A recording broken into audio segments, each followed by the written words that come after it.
Well, Don, it's good to see you today. I mean, it's people say it's good to see you, and I say it's good to be seen, and I think you would have to agree with that it's good to be seen. That's right, it sure is. So when did we start treatment? May of 2007. Back in 2007, and tell us a little bit about your cancer diagnosis at the time. Well, when I went in to have some teeth work done, they found a tumor, and they sent me forth to a doctor to have it diagnosed. And they told me that I had carcinoma. And they really and truly, they just said, you know, it's a mess up in there, and you just don't have to. It went all up into your sinus, didn't it? So it was like way beyond the gum, it was up into the sinus. Right.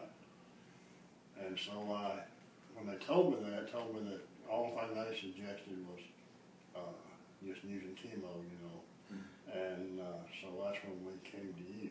And as I recall, that was kind of a strange tumor. I'm not even sure that they ever really got a exact diagnosis on what kind of cancer it was, but it was an aggressive carcinoma. That's what they diagnosed it as, right? Yeah. So share a little bit about what we did. Well, we began by building the immune system and started taking a lot of IVs. You mean your immune system had something to do with getting over this? Right, we really believe it did. It sure did. And along with that, you sent me for MRIs and just kept a watch on it, and started doing some treatment that was to decrease the size. And from that point, we took about a year. It did. It took a year, and you were a soldier. You hung in there, and but here we are, 7 years later. Right. Almost to the day. Right. Yeah, almost. And you've been working full time. Well, actually, you worked all during the treatment, didn't you? I did. So you didn't even have to take anything. Now, I recommend people take a little bit of time off just to get well, but you continued full-time work. Well, I took just a little off. If you remember, like when we put in the port. Yeah, the port. And you had me stay off for a couple of weeks that time. Right. And like you say, you told me that I need to give up some things, which I did. You know, I backed off. I quit doing outside work, which that wasn't all bad. Quit all the yard. But started hiring some things done. Right. And we did herbals, nutritions, and changed your diet a little bit, and gave you some intravenous medicine. There were a number of things we did.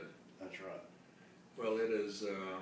I'm glad that you're here, and glad that this worked for you, and you're tumor-free at present, and hopefully that's not going to come back anytime soon. Well, I appreciate all you did, because really, the other doctors didn't give me a lot of hope. They just, well, one of them told me I might make it 5 years or so. 5 years. Well, this is 7, so we beat his. And another one says it's just going to grow outside of your head. That's a real really pleasant thought. But of course, you prayed with us and encouraged us, and we appreciate it. Oh, y'all were fantastic folks, and you certainly did your part. So awesome seeing you here 7 years later, and congratulations on your hard work and getting well, and God's grace, and it all worked together. I appreciate all you did. Let you know that.